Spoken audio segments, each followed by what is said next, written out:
ketika kita terlalu banyak mengkonsumsi juga gitu dari sekian banyak akun mungkin yang kita follow gitu.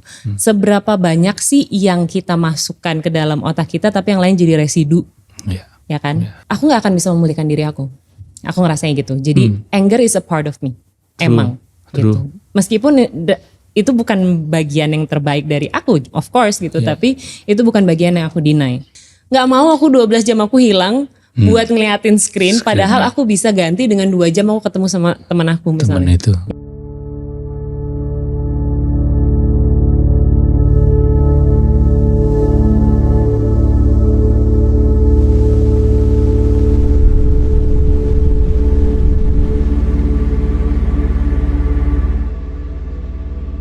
Selamat datang di Pulih dan Selaras.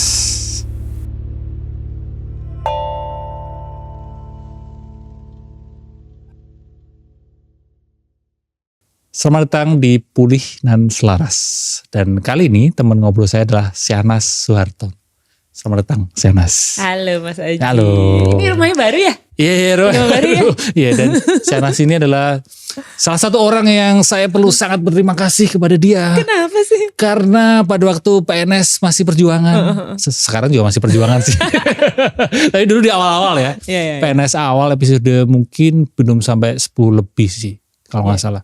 Itu Syahnas adalah salah satu orang yang mau-maunya diundang, diajakin untuk ke Pulih dan Selaras. Ya. Thank you loh. Tapi karena kayaknya ngobrol dari situ tuh langsung ada banyak banget energi untuk menjalani terus apa yang aku jalani sekarang. Ya, thank you Mas Aji.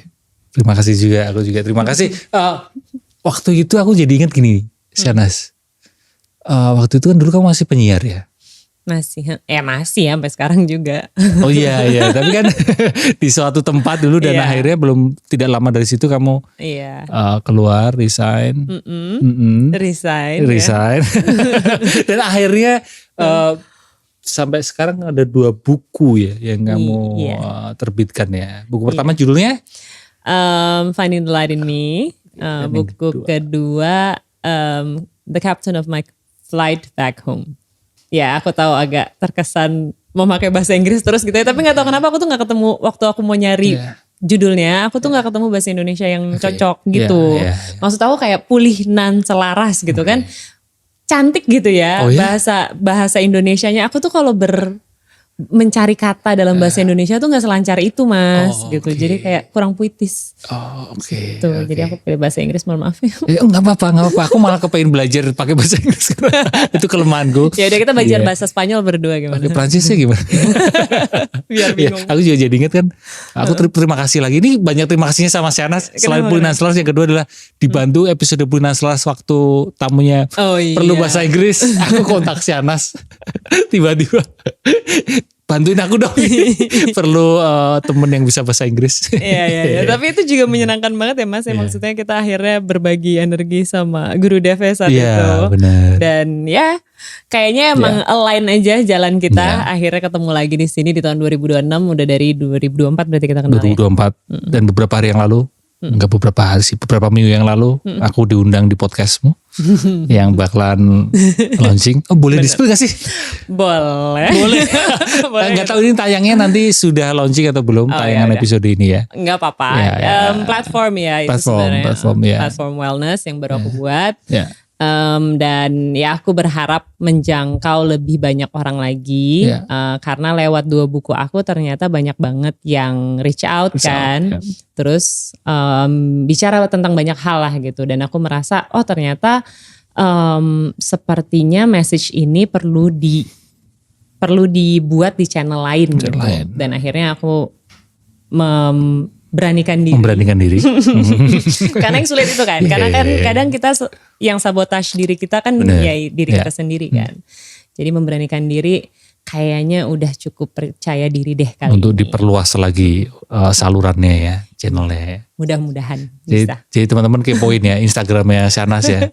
Nanti ditunggu launchingnya. Dan aku termasuk orang yang follow threadsmu. Ikutin baca karena butuh jokes-jokes jokes bapak-bapaknya ya. Iya. Dan salah satunya sempat bahas tentang screen time kalau gak salah ya. Aku baca di threads atau di IG story ya. Aku lupa. Aku kadang bingung karena begitulah ya, brain rot ya. Banyak platform yang overload.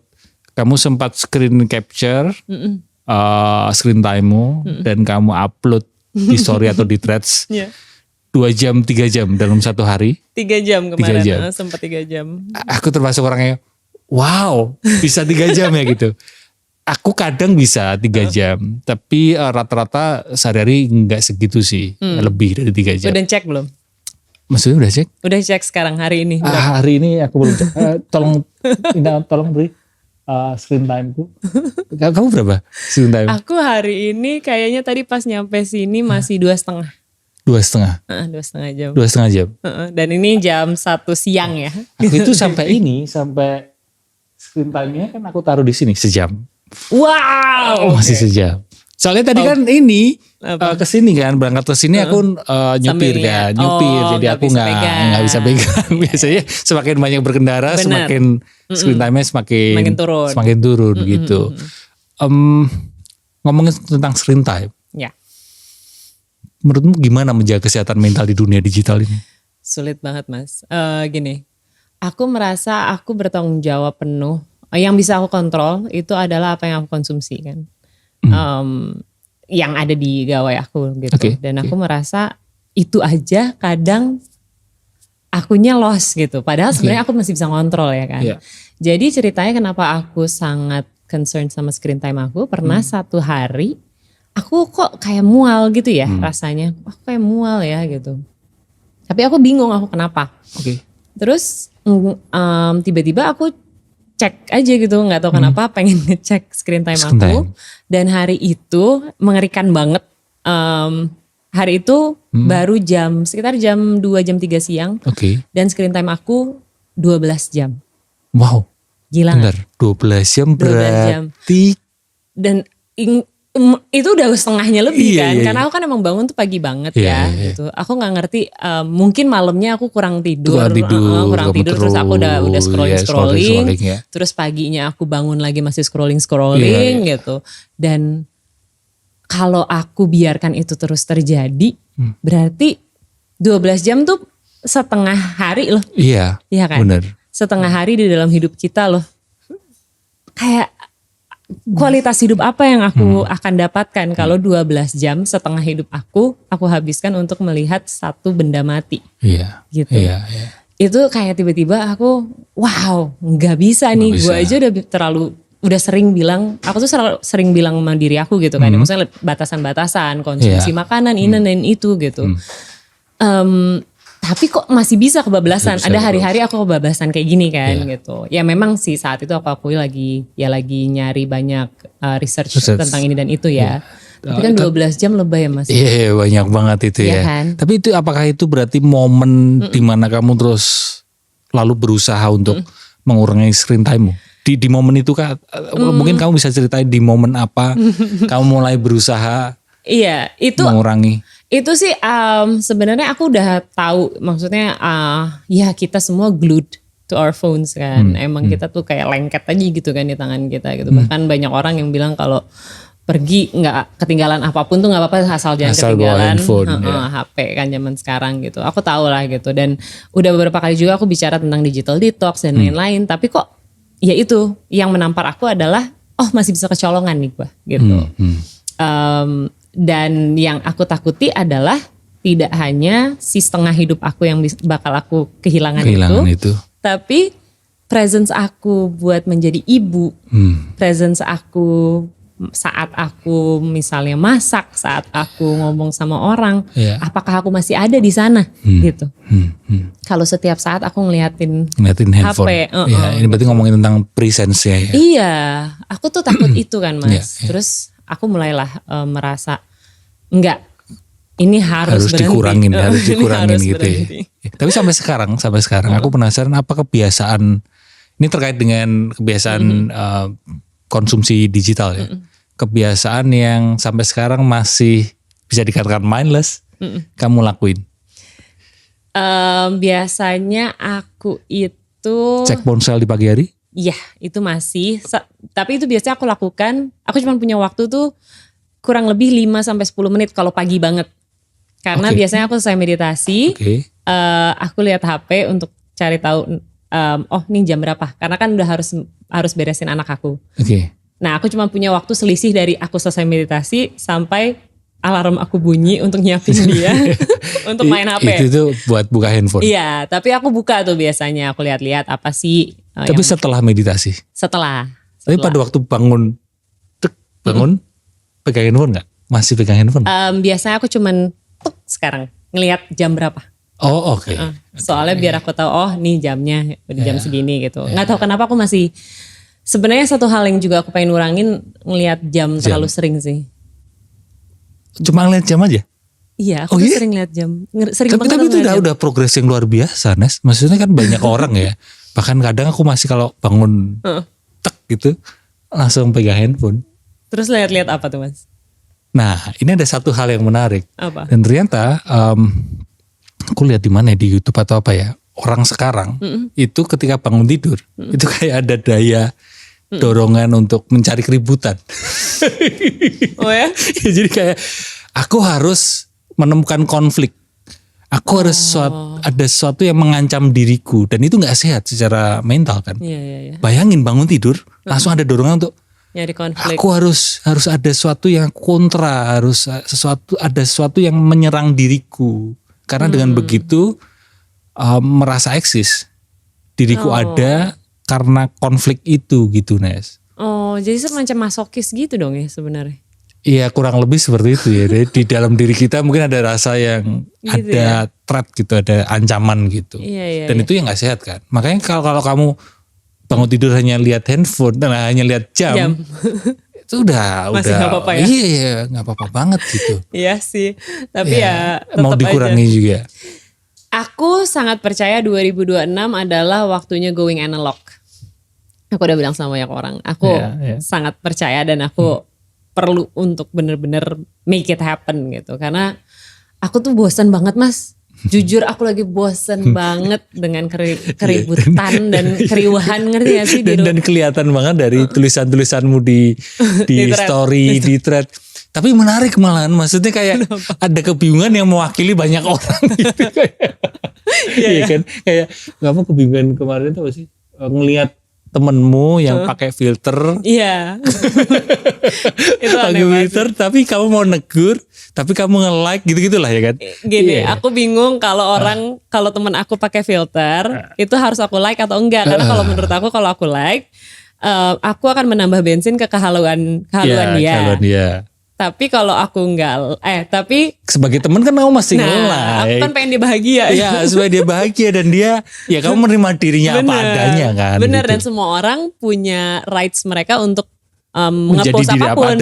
Gitu. Dan nge-post apapun yang mereka mau kan. Itulah dinamika sosial media yang membingungkan dan mewakili gitu. Iya. Dan ya itu gak tahu kenapa aku ngerasa this digital life somehow aku jadi gini. Presence aku di digital, eksistensi aku di digital, iya oke, ada banyak yang selalu berhubungan lewat situ gitu. Bahkan kita juga berhubungan lewat situ. Tapi kan ketika kita bertemu secara langsung, energi yang kita rasakan kan beda ya, Mas.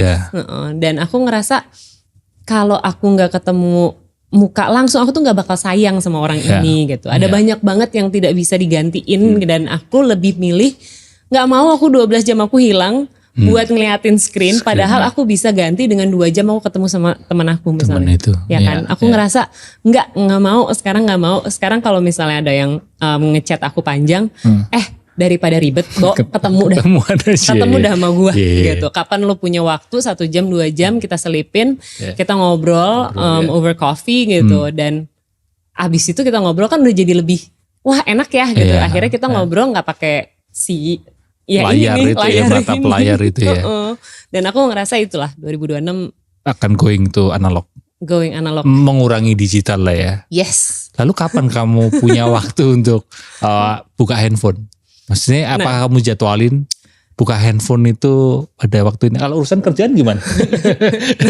Ini tim aku udah mulai sebel kan? Karena sekarang aku pakai app Mas. Jadi ada apa app. Namanya? Nah, bocorin dong di sini app-nya apa sih? Jadi appnya namanya Opal. Kalian bisa nyari sendiri. Tapi itu bayar ya. Oke. Jadi kita itu bayar sekitar bulannya apa? 90.000 satu bulan. Dan itu ketika jam-jam yang kita tentukan itu mati semuanya. Jadi app kita tuh nggak bisa dipencet. Semua app. Kita bisa masuk dulu ke appnya, ke yang si Opal tadi untuk nge-pause. Tapi nanti dia matiin lagi kalau udah selesai si waktu pause-nya. Yeah. Jadi bikin kita ribet lah. Dan ada batasannya gitu berarti ya. Itu. Dan aku udah mulai pakai ini, udah hampir sebulan.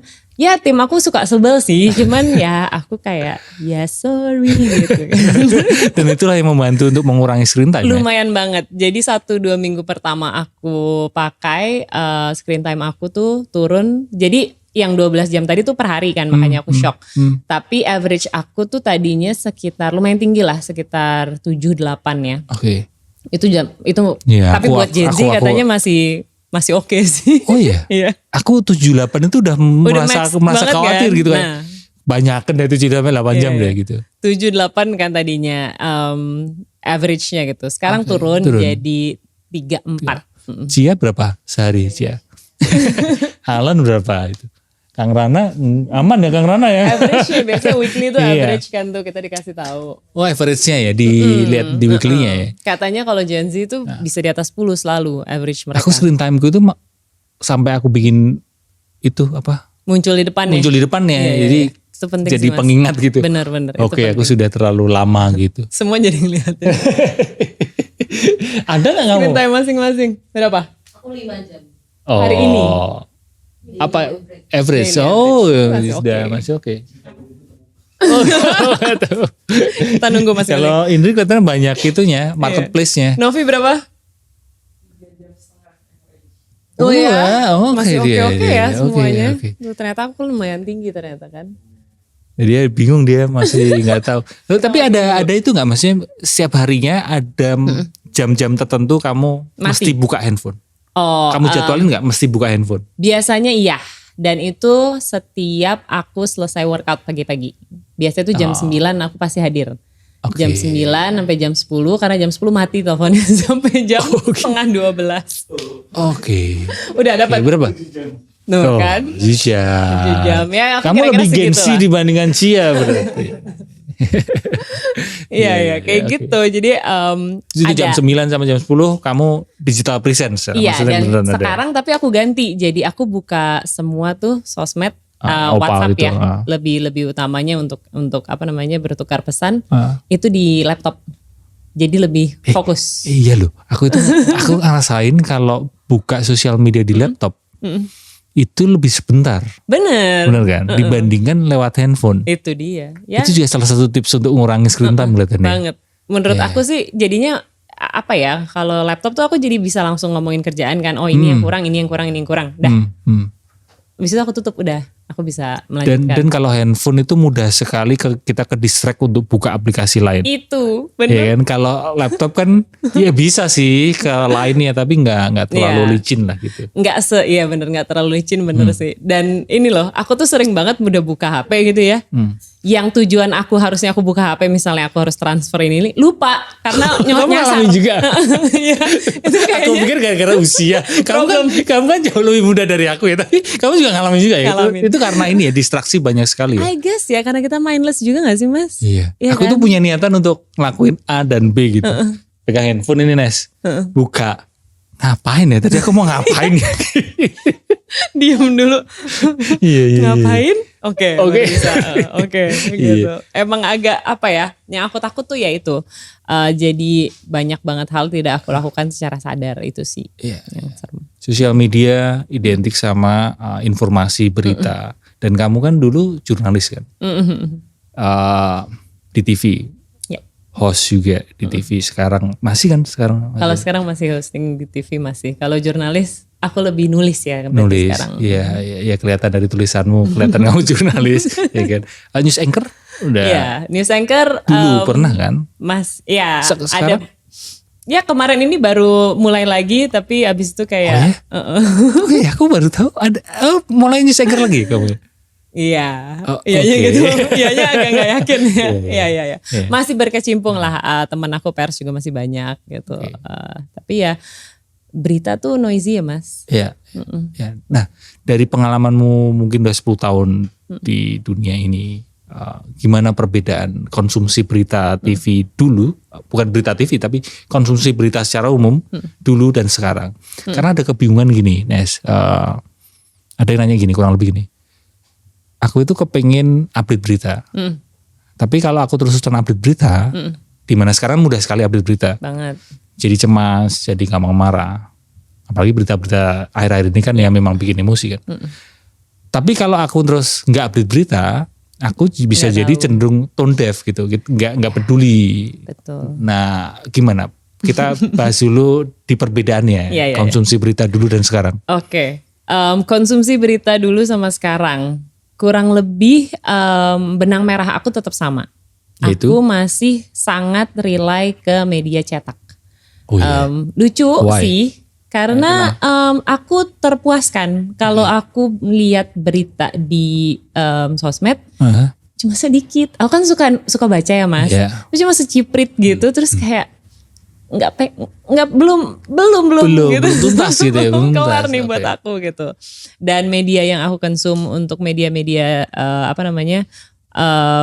ya pun media digitalnya juga pasti yang artikelnya agak panjang yang aku ambil biasanya gitu. Dan masih cenderung itu aku, tapi kalau bicara mengenai konsumsi berita secara umum aku pernah dengar satu podcast dari Jay Shetty on purpose. Aku lupa dia waktu itu lagi ngomong sama siapa, tapi Jay Shetty bilang dia lagi melatih diri dia untuk hanya mengkonsumsi berita tuh 1 jam 1 hari. 1 jam 1 hari. 1 jam sehari, dan aku coba lakukan itu. Dia bilang dia cuma mau konsum dari jam 9 sampai jam 10 tadi.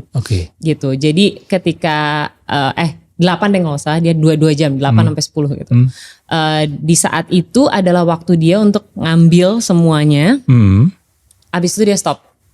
Tapi dibatasin ya. Jadi ada batch-nya gitu ya. Bener. Jadi nggak terus-terusan terpapar. Jadi kita yang kontrol seberapa banyak informasi yang kita konsumsi. Dan aku rasa ini adalah sebuah cara atau metode yang mungkin bisa aku lakukan gitu kan. Akhirnya yang aku lakukan sejak tahun 2025 kemarin, aku kembali langganan media cetak. Cetak? Koran. Bener-bener koran. Fisik gitu? Fisik. Dan itu ada setiap hari di rumah aku. Sampai aku tuh nyari orang loper korannya, karena di situ di kompleks aku cuman aku sendiri. Kompleks itu gede. Yang berlangganan cuma kamu sendiri. Yes. Dan aku ngerasa please kalau misalnya ada yang nonton, please langganan koran lagi deh. Karena cetak loper koran tuh kesian loh gitu. Untuk mereka mendapatkan langganan ya. Mungkin buat kita 1 bulan 200.000 Mas. No big deal lah. Untuk uang beli kopi gitu kan, 1 bulan loh itu gitu. Tapi ketika itu kita lakukan kan kita juga menghidupi banyak orang gitu kan. Dan juga sebagai awak media sebagai awak media juga menghidupi medianya gitu. Dan aku rasa kita perlu memberikan apresiasi lebih kepada profesi ini yang makin lama makin tergerus gitu ya. Memang ada citizen journalism gitu, tapi kembali lagi kecepatan bukan berarti tepat ya kan. Ya, itu satu hal yang penting gitu. Iya, ketika kita terlalu banyak mengkonsumsi juga gitu dari sekian banyak akun mungkin yang kita follow gitu. Seberapa banyak sih yang kita masukkan ke dalam otak kita tapi yang lain jadi residu. Ya kan? Sedangkan ketika kita duduk baca media cetak itu gitu, baca koran itu, masuk gitu di kepala aku. Oh, aku jadi paham betul gitu ya apa yang terjadi sama misalnya undang-undang ini gitu, regulasi ini, regulasi itu. Karena aku menyediakan waktu untuk absorb, fokus di situ, fokus dan konsum saat itu gitu. Dan sejak saat itu mendingan sih Mas, mendingan banget untuk balancing diri aku ya, karena waktu dulu aku jadi reporter, sungguh aku sering somplak. Somplaknya gimana? Kamu jadi reporter berarti di zaman masih cetak masih ramai? Ada. Aku tuh mengawali 2 bulan dulu kan di media cetak, di Media Indonesia dulu. Oh, sama di Media Indonesia dulu? Itu tahun 2011. Oh iya, masih cetak, masih ini masih ya. oke, masih sosial media belum segitunya. Sekarang baru sih. ada Twitter sih kayaknya. Iya, TikTok itu juga belum ada ya. Iya. Belum sama sekali. Okay. Jadi emang apa namanya? Aku tuh saat itu ngerasa aku sering tense karena aku pengen tahu terus. Aku harus tahu. Gitu. Karena kan dulu aku ditempatkan di politik ya, di lebih tepatnya di KPK kan. Jadi kasus korupsi itu kayak banyak banget yang aku harus ikutin dan aku tense terus untuk ini kok ada tersangka baru, aku nggak tahu. Oh ada OTT nih di sana, di sini, di situ gitu. Dan saat itu tuh bener-bener stres terus ya kamu Nes ya, di kondisi yang stress mood atau tense mood terus tense gitu mood. Ya.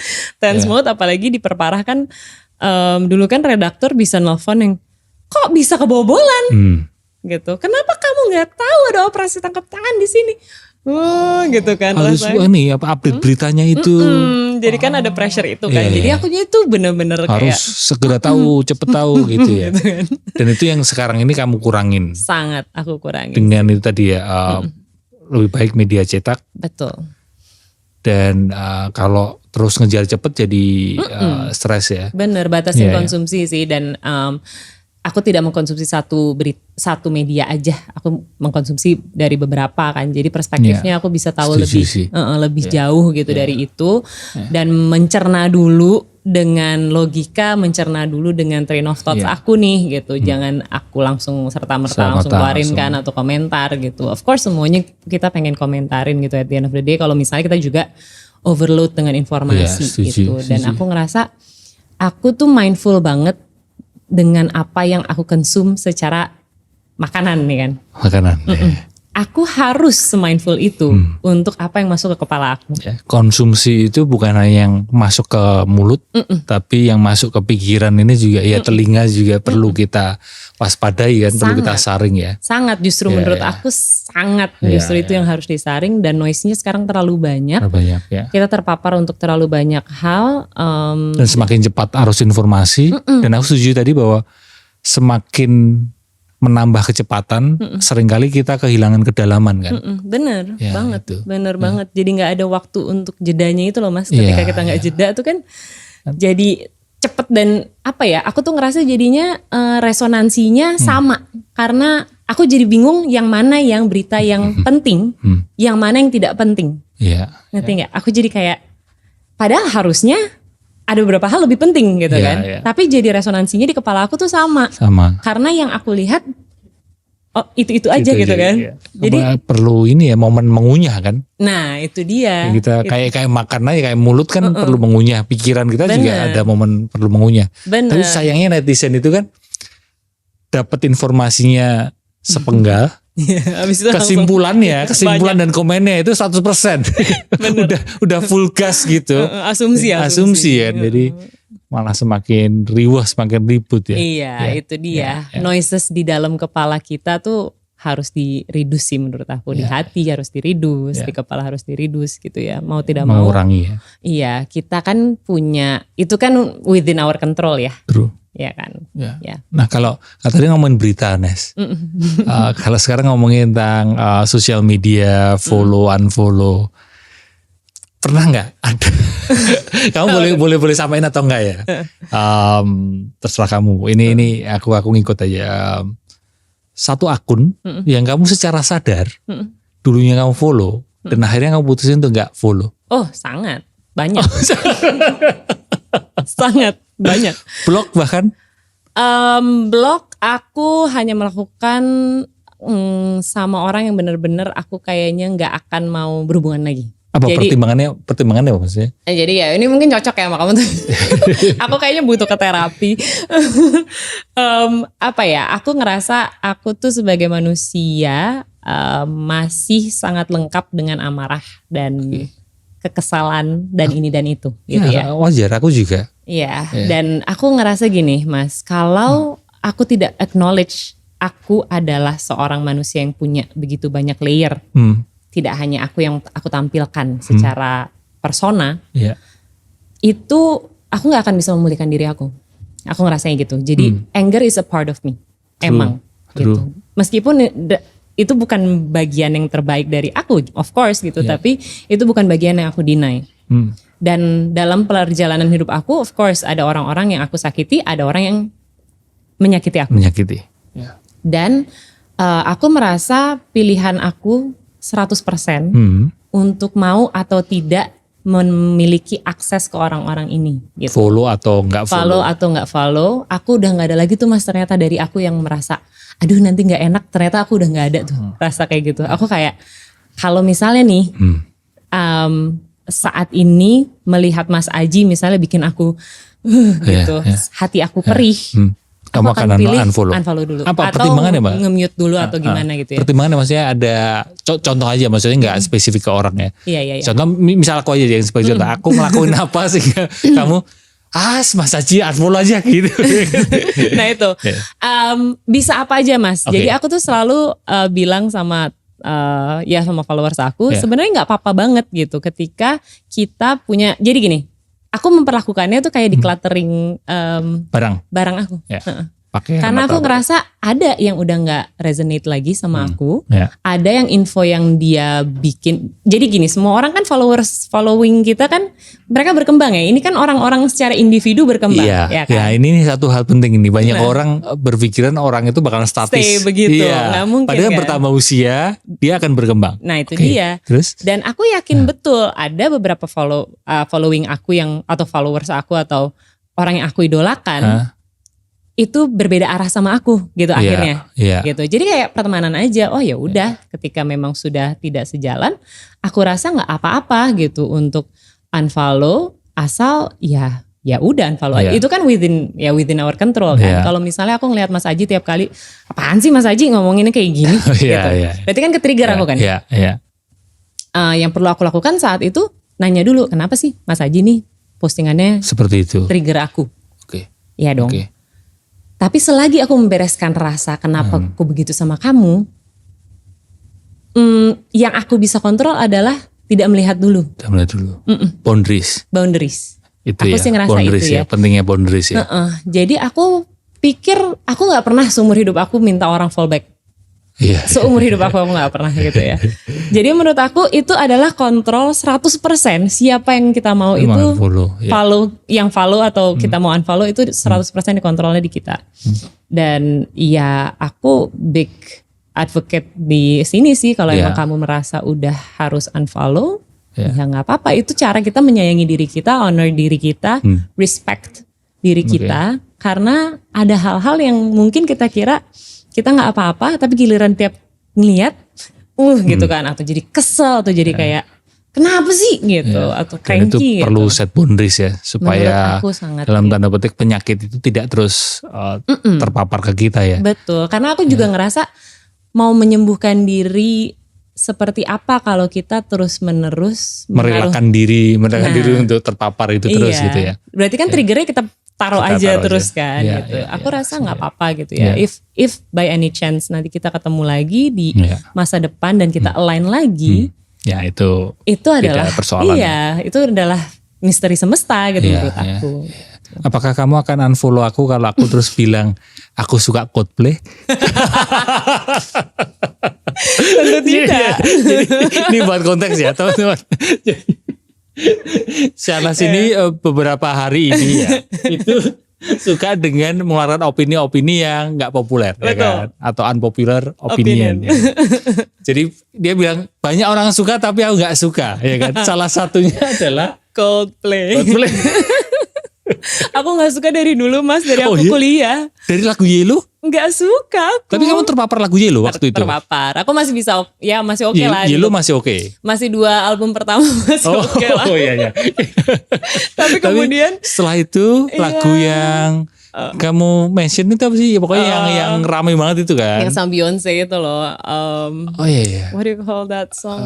Hymn of something. Iya. Dan itu kamu itu annoying banget buat aku. Mohon maaf beneran. Enggak apa-apa. Enggak apa. Maksudnya aku itu juga ngeliat gini di sosial media. Itu cenderung kalau misalnya kamu gak suka Coldplay, terus orang itu terus Marah-marah. Padahal nggak semestinya begitu gitu. Sayangnya sosial media ini kan membentuk kita jadi individualistik kan. Kayak orang lain harus sesuai dengan kesukaanku. Bener. Orang lain nggak boleh nggak suka apa yang aku suka. Iya, dan polarisasi itu. Nah, makanya aku seneng ketika kamu menyampaikan itu. Kalau aku sih suka Coldplay. Nah, tapi kita bisa berteman. Bisa, ya nggak apa-apa juga. Maksudnya kan nggak mengancam juga. Siana nggak suka Coldplay juga nggak apa-apa gitu. Kalau aku banyak orang suka, tapi aku nggak suka adalah durian. Ya itu aku juga gak suka. Lo kamu gak suka? Lo kamu gak suka? Kamu banyak yang gak suka. Banyak aku gak suka.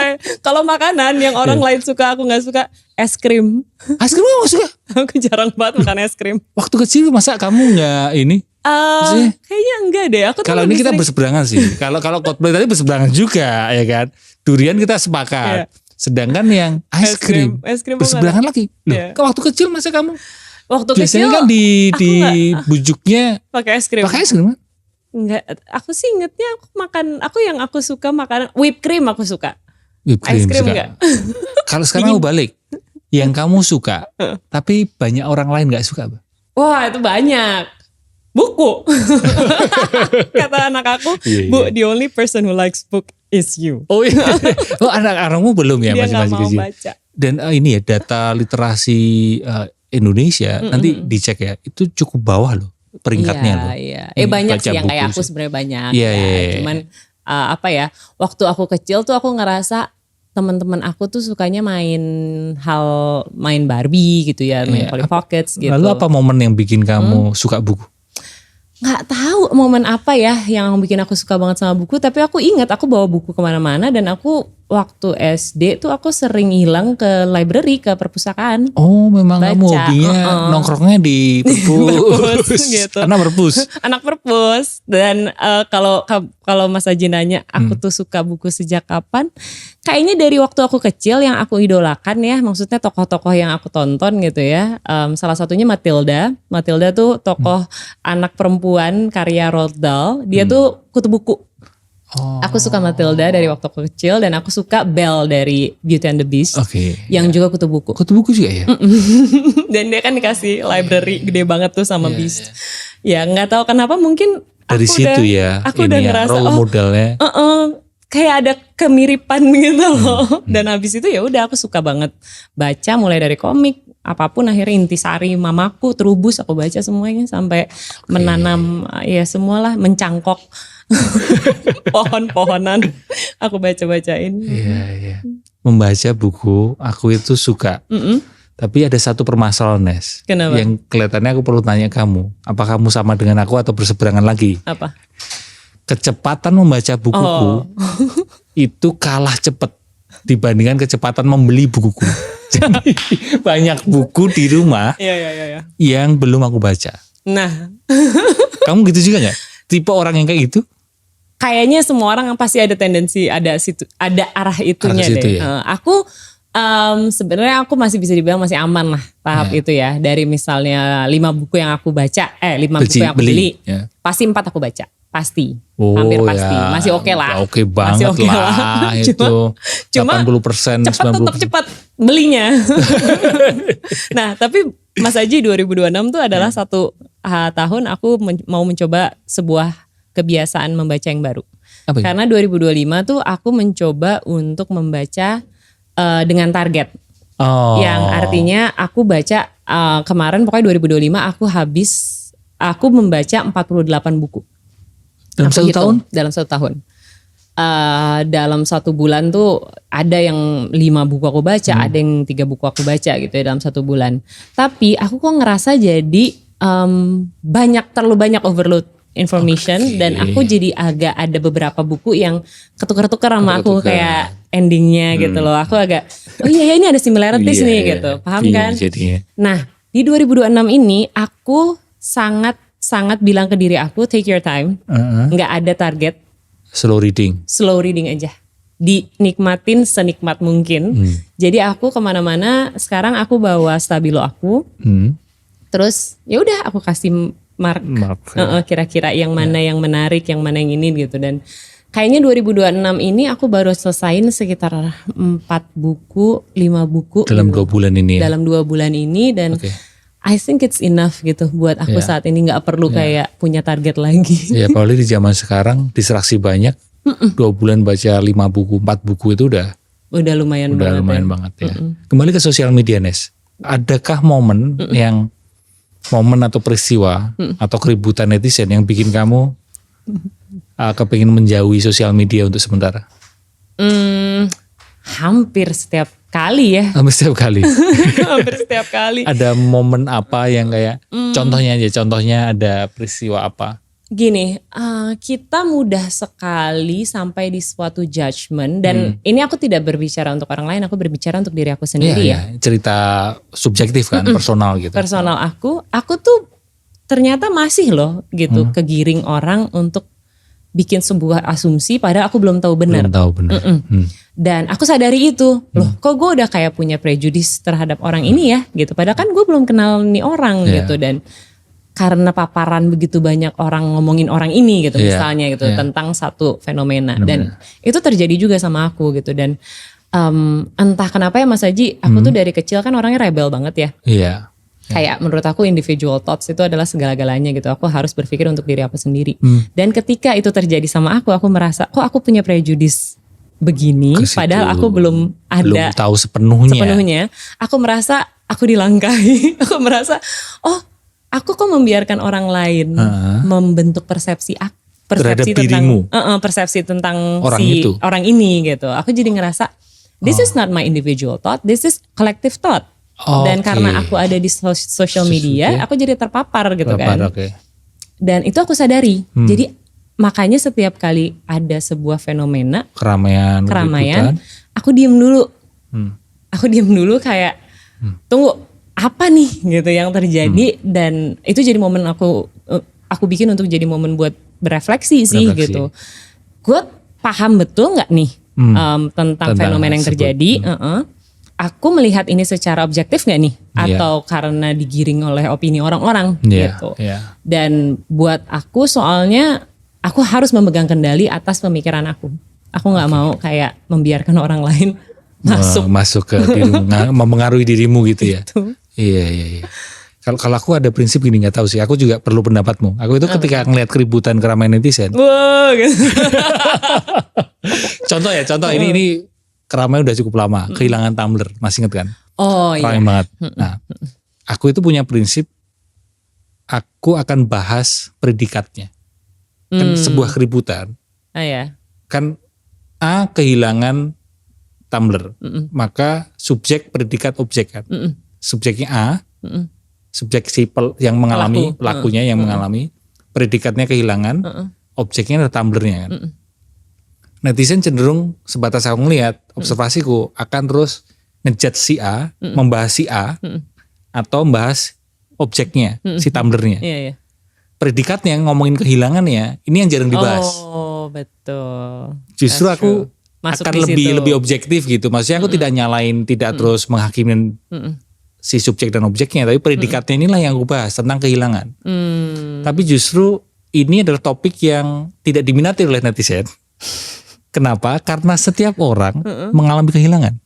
Iya, betul. Lah saya ngomongin tentang subjek predikatnya adalah kemarahan, C-nya adalah siapa, marah kepada siapa, atau melakukan kekerasan pada siapa.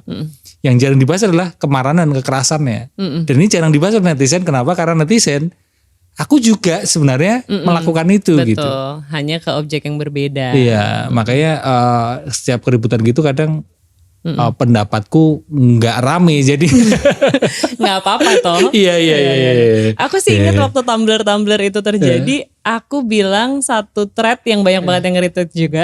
Nge-retweet. Thread nge-repost. Nge-repost ya. Bukan nge-retweet ya, bukan ya. Iya, retweet ya. I don't know. Intinya itulah. Nge-repost itu karena aku bilang harusnya kita ngomongin waktu itu bencana Sibolga. Iya, itu juga bersamaan. Nah itu loh maksud aku resonansinya. Harus lebih besar yang satu kan. Itu yang menurut aku orang sering lupa juga. Iya, gitu apalagi kan. Di sosial media sekarang ini, ya kamu tentu lebih tahu ya tentang jurnalis berita. Ada sebagian pihak yang kadang ngipasin satu hal supaya nutupin hal yang lain dan sebagainya kan. Ya kita tahu triknya teman-teman. Ya. Oke, kita langsung pindah aja topiknya. Ini ada komentar ya, komentar dari netizen yang udah dikumpulin oleh Cia. Okay. Dia seorang agen, agen CIA. Wah, antek Amerika. Ya, Alan ketawa. Ya, nah ini komentarnya itu ada kaitannya sama pertanyaan apa akibat paling bahaya dari terlalu lama screen time. Akibat paling bahaya dari terlalu lama screen time. Oke, kita tampilkan komentar netizen. Dari Gilang Santoso 45, yang paling bahaya itu bukan matanya rusak atau punggung bungkuk, tapi jadi nggak bisa nikmatin momen nyata. Sampai kadang lagi makan bareng keluarga kayaknya tangan. Langsung dikoreksi. Kayaknya tangan udah gatel mau pegang HP lagi. Gimana respon dari Shahnaz Soeharto? Benar. Ya? Kan tadi aku bilang makanya aku presence itu yang aku takut ya.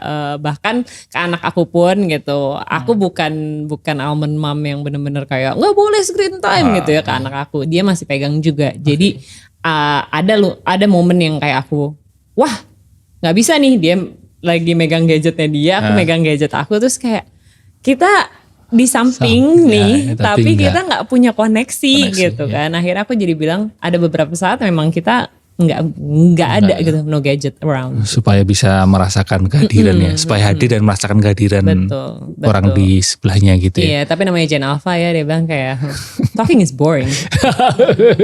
Baik. Selain tadi kehadiran, presence, aku tadi justru relate dengan postur punggung. Oh iya. Iya kan? Banget. Aku itu akhir-akhir ini merasa punggung itu jadi hunchback gitu, jadi kayak iya kan, apalagi aku kan cenderung tinggi kan, jadi kayak perlu kepalanya bukan yang nunduk, mestinya kalau pakai handphone eye level kan.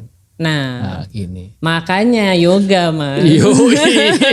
Masuk iya, yoga aku kurang yoga ya. Iya. Terlalu kebanyakan nge-gym tapi kurang fleksibel. Ya, kan? Sebenarnya ya nge-gym sih oke. Aku tuh sangat menyarankan, maksudnya satu hal yang aku sangat yakini ya yoga. Aku yoga udah dari kapan tahu gitu ya. Dan yoga itu salah satu yang harus aku lakukan, bukan karena setiap pagi, bukan karena apa-apa, tapi karena punggung aku. Jadi dulu aku ada lower back pain. Jadi sebenarnya bukan serta-merta untuk menjaga badan bentuk tubuh ya, tapi biar nggak sakit. Jadi setiap kali aku memberesin postur aku saat downward itu, punggung aku jadi stretch lagi, enak lagi gitu. Dan kalau aku misalnya 2-3 hari nggak yoga, udah sakit lagi Mas. Jadi the reason why aku setiap hari yoga itu karena itu. Dan ternyata fakta yang aku temukan di beberapa tahun lalu, core strength, perut kita. Kekuatan perut kita itu sangat erat hubungannya dengan kebahagiaan. Menarik kan? Menarik. Terus aku sampai kayak cari tahu kan, makanya banyak perempuan mengalami baby blues setelah melahirkan gitu. Karena core strength-nya lagi blast kan. Nah, jadi aku tuh sangat percaya core strength yang kuat itu beresin punggung juga gitu dan bikin happy ya. Ini aku tips. langsung menjaga postur tubuhku. Pilates. Yoga dan Pilates. Ini next komentar ya. Komentar selanjutnya dari Rara Nindya. Buat saya yang paling kerasa adalah jam tidur jadi hancur total. Nah. Ya, badan capek tapi jam 2 malam masih gak bisa stop scrolling. Alhasil tiap hari jadi zombie, capek tapi gak bisa stop. Iya, kalau sambil tidur pakai handphone, kadang bisa kejatuhan handphone karena ngantuk. Kena di hidung, Iya. lumayan. Respon lu gimana itu? Setuju ya? Maksudnya setuju ya? Perlu ngurangin banget. Terutama pada waktu jam tidur ya. Itu sih, resahnya gitu loh, kayak nyari-nyari gitu. Iya, malah gak bisa tidur. Tambah ini ya kan, sinar screen-nya itu ya. Betul. Oke. Nah ini terakhir.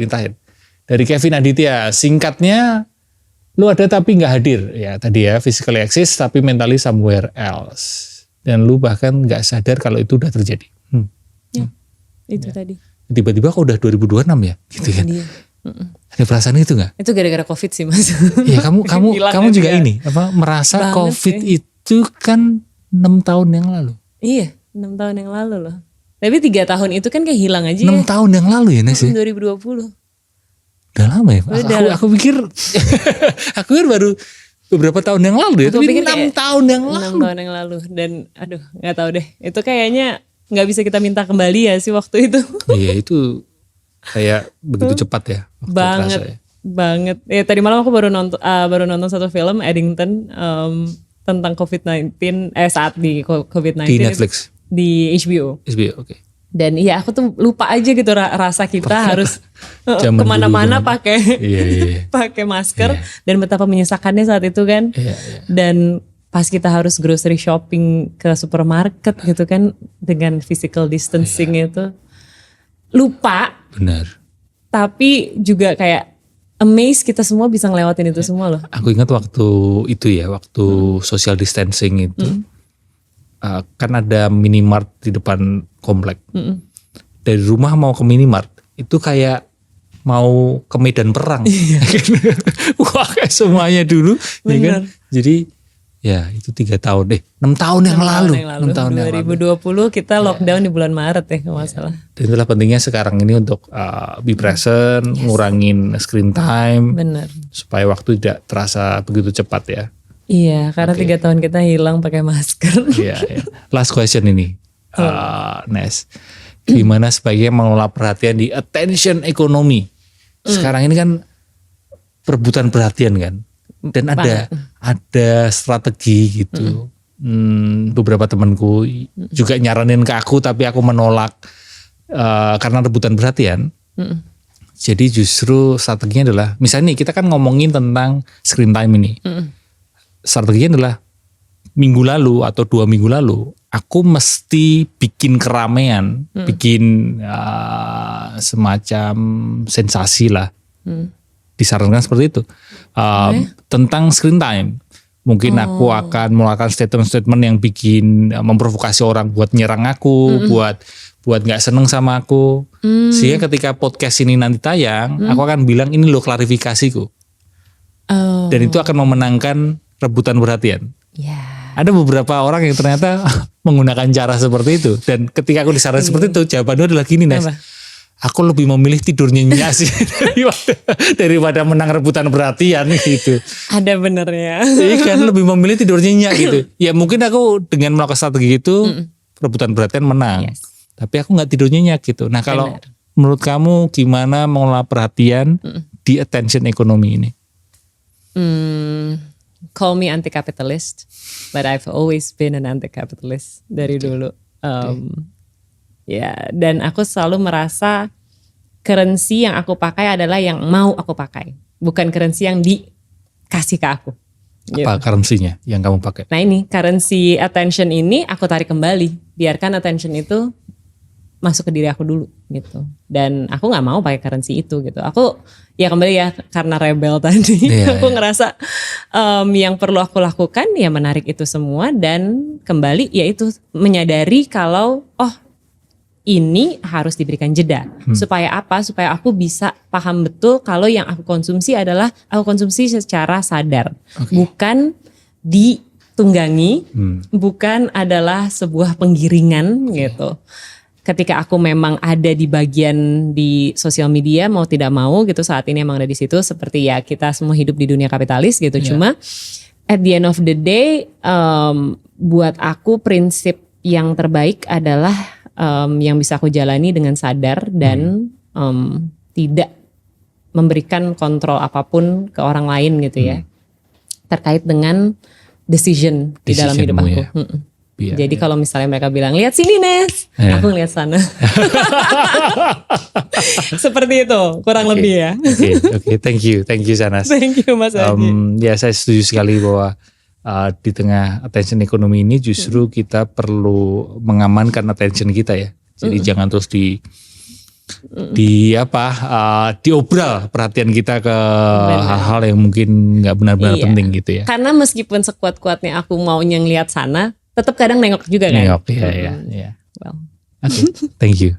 Terima kasih. Terima kasih juga buat teman-teman udah nonton dari awal sampai akhir obrolan saya sama Syahnas. Semoga obrolan kami bisa membantumu menyatakan mental di dunia digital. Sampai ketemu di episode selanjutnya. Dah. Mental di dunia digital. Iya. Bener.